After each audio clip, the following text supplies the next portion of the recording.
తెనుగోళ్ళు ఇచ్చిన శిల్పక పండ్లు తేనె మామిడి పండ్లు తీయంగా తిందామె తీరొక్క పండ్లు చిలక నేరేడు పండ్లు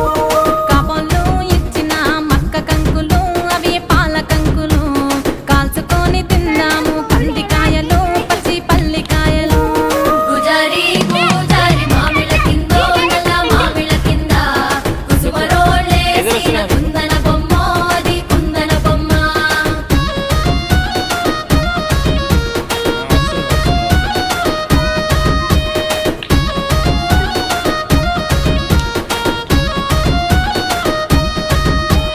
బెస్తోలు పెట్టిన పచ్చి చేపలు అవి వట్టి చేపలు